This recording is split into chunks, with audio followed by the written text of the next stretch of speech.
Friend Raymond, may I state again my appreciation for this drive around in your human city. Are you certain this is safe, that I will remain undetected? You startle me. Clear your speech, gill thing or something, before you start speaking. Please, alien friend, Bebop, and yes, it is safe. No one can see you for your stealth cloaking thing. I actually kind of forgot you were there. Oh, my apologies, this all is just so very interesting. Pre-galactic citizenry species, engineering technology is often quite interesting and advanced all things considered. I do appreciate this opportunity to scan all of the various machines and mechanisms today. Yeah, I wasn't going to ask about that. Why all of the sudden interest? Oh, nothing nefarious or IP stealing at all. I assure you this is just a hobby of mine. It suits well to my ship engineering experience, a teammate crash format, and you may soon find being biologically immortal does indeed need his hobbies. They take on rather serious import as the centuries go by. I really do like your vehicle. It is a truck. Is it not? Well, sort of the purist may have some contention on that. This is a Chevy S10 Blazer, so it's a truck technically, but it's a kind of mini SUV version of one. But I see it is fully four-wheel drive, so that should certainly qualify it. Yeah, you would think so, wouldn't you? But anyway, I am rather admiring said four-wheel drive and suspension mechanisms. There is enough here for a full doctoral thesis, easily doctoral thesis, like some kind of college. Oh yes, Q-Late Hobby Club. Yes, that's all.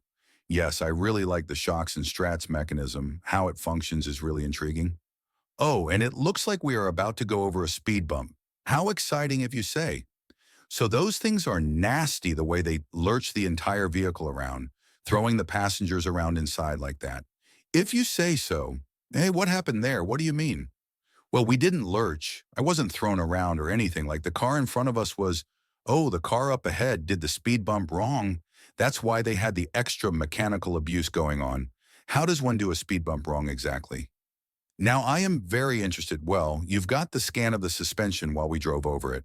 Right, indeed. I am reviewing it now. I do know that you crossed the speed bump at a faster speed around 10 miles per hour.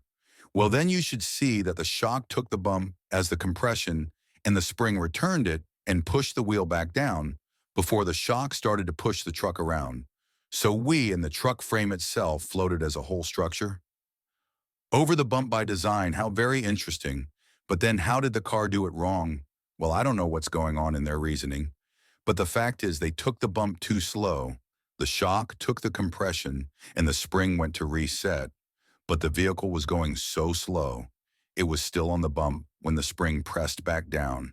And that's why the vehicle as a whole lurched and bounced over the bump far worse than we did. Al, may we go over more speed bumps, please? Sure, that is just so cool.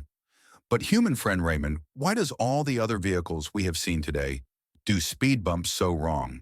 Even the other big trucks. Oh, well, you are not going to like my opinion on that. Okay, I am. How do you say bracing myself? Well, friend Bpop T, I'm sad to say 85% centered drivers out there are simply morons. They have no business operating in such machinery in the first place, in my opinion. Well, now, that certainly cannot be true. You would think so. But either I am some sort of magnet drawing in an over percentage of bad drivers, all right, they're in front of me, or there were just that, so very many of them, that it looks this way as we drive around. And you have seen for yourself, it boggles my submind coprocessors. What could they be thinking when encountering a speed bump? Well, as far as I can surmise, they treat every speed bump as if it was a curb or a boulder. They think they are taking it easy on their suspension when actually it's the opposite. And they are making it all far worse, even for themselves. So interesting. Oh, look out ahead. There is a gutter parking lot, dip ahead. Other cars are taking it very slow there as well. I shall brace myself again and observe no worries. But you are going so fast. Wait, they take those wrong too. You know, we went across slightly angled. So each shock took his own hit separately, and we just rocked over smoothly. Yes, but that shiny car up there actually scraped quite severely.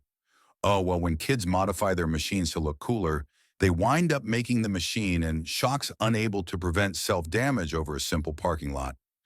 Entryway is they modify on purpose that way to look cool. Yeah, I never understood that either.